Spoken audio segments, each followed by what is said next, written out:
Real quick, this is the second half of the interview/Twitter questions with a pro video that I posted the other day. If you haven't seen part one, watch that first. But if you have, enjoy this one, and thanks again. And so now we have sort of a drumming section. What advice do you want to give to people who want to start drumming? That's from @JisInHell. I took lessons when I was like starting in the first grade, but it was all snare drum, concert drumming. I feel like it's a good idea to just try to figure it out on your own because I started out with not a lot of knowledge. Like I didn't have, like especially with the drum kit, I didn't really know a lot of the standard things you can fall back on. And I think that was really to my benefit because it ended up that I ended up creating something that I didn't know was wrong or I mean that's not the right way of saying it, but that I didn't know was kind of off, which made it really interesting. And then over time, I learned to play more. And I find that not having that beginner's mind anymore is what I miss the most about drumming. Because now the more of a vocabulary you have, the more you can fall back on just chops, the less you'll allow yourself to kind of let go. And because so much in the beginning was like, the ideas were bigger than we could execute. And so like if I speak specifically about drum parts, like I know exactly what the drum part was supposed to be, but it would be out of my range. And it was in that like reaching for it that you'd come up with great things and then you'd learn stuff. Whereas you get to later and later and later years and you're like, oh, I got this, I got that, I got this, I can fall back on that. I can, you know, and there's something that gets lost because you're not.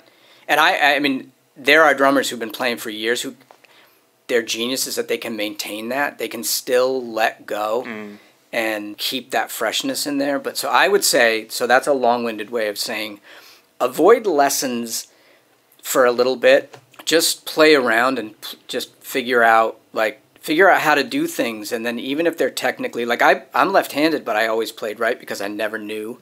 Yeah.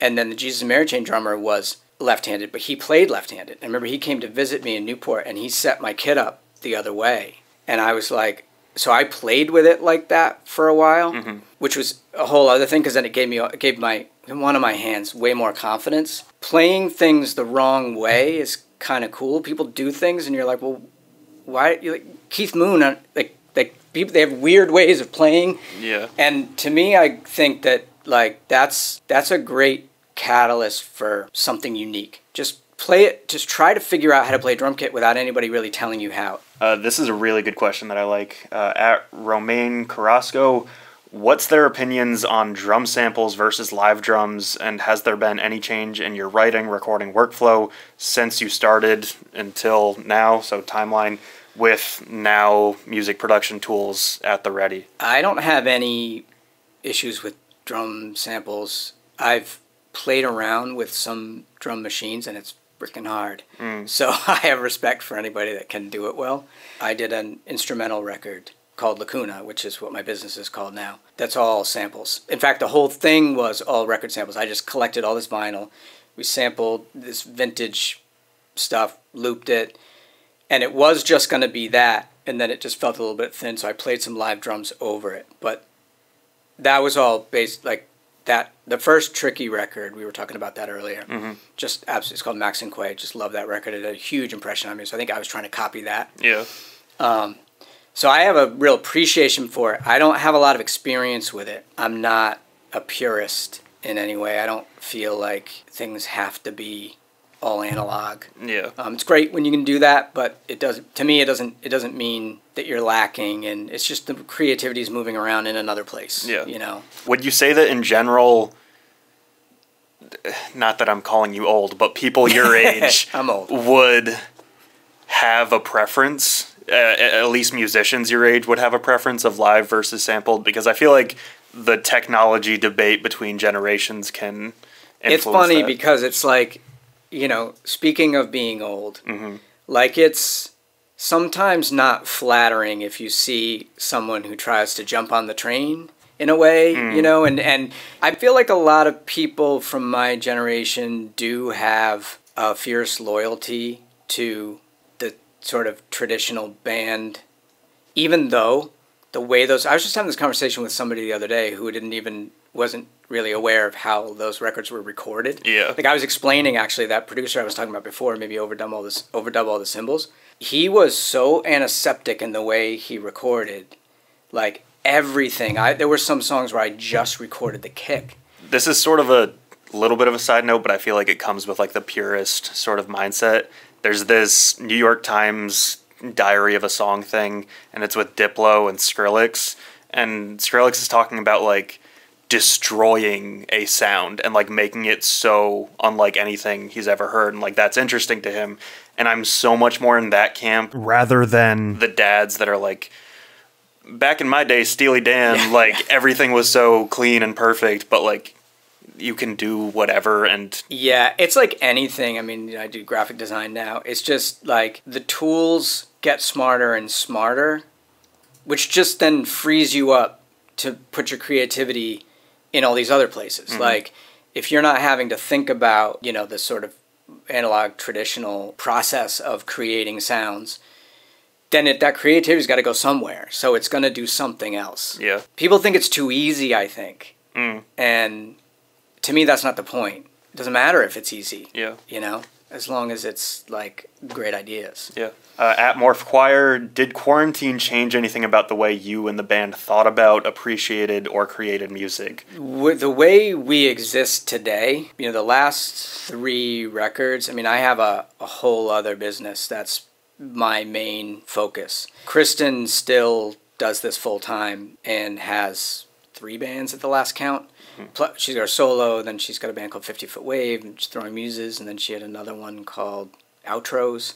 So she's just doing this constantly. So the way we've done one of them was an anthology. The way we did the last 2 records is she just contacted the bass player and I and said, I've got Throwing Muses songs.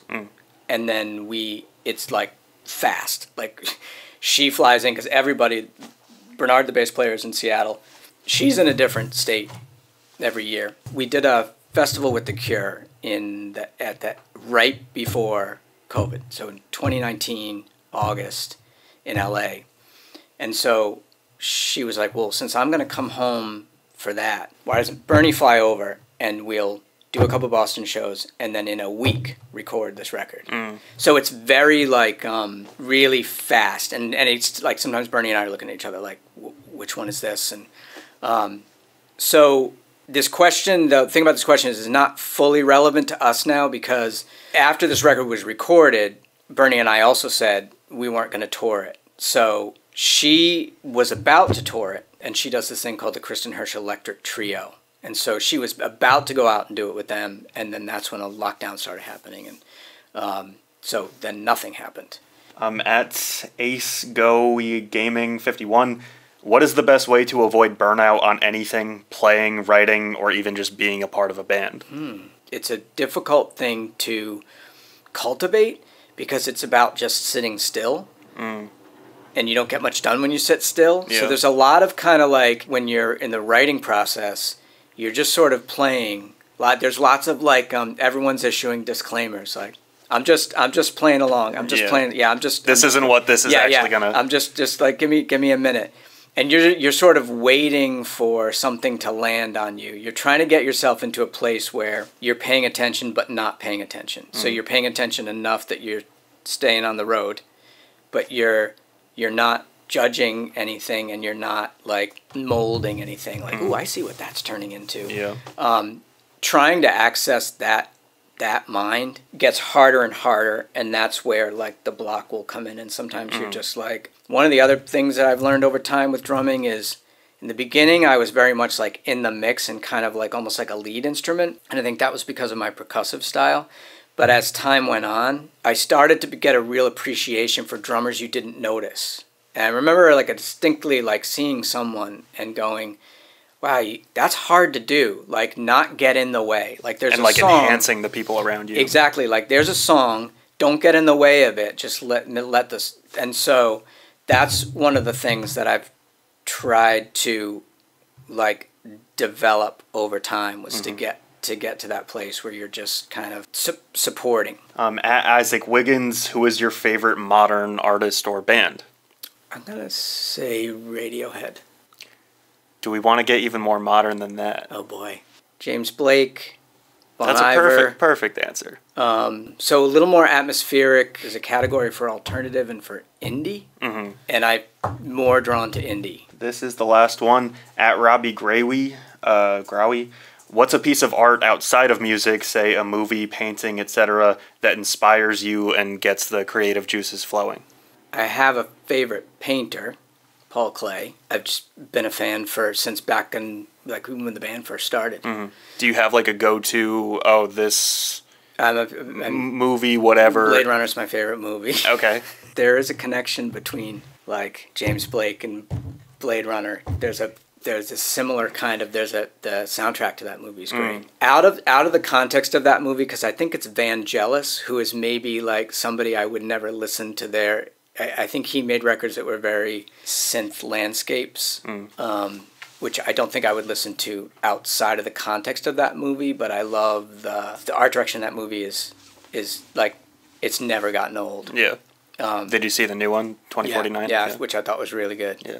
And I've seen both of so the first one they did, when it was first done, the studio came back and said it's too odd, so they made him do that sort of noir, the theatrical voiceover cut and the director's so they have cut. Harrison Ford's doing a voiceover the entire time, and then they did the one without, which is great. So like the first 5 minutes of the movie, there's no dialogue, but they're both good because one's like one's like a pop song, and the other one's is like a little bit more ethereal, which is a good sort of circle back to everything that we've done so far. Music. And so thank you very much for doing this. If you have anything that you'd like to plug or say to the world. Well, the last Muses record is called Sun Racket. It's out there where you get music. Uh-huh.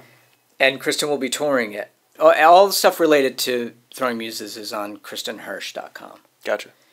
And Tanya's also incredibly active as well and is constantly playing and collaborating and writing. So she gets a lot of times, because Kristen was such a unique event, a spectacle, and that's kind of what makes them really different. Tanya's very much about she's engaging with the audience, whereas Kristen is almost more like a spectacle. It's almost like you're watching. Yeah, you're watching something happen.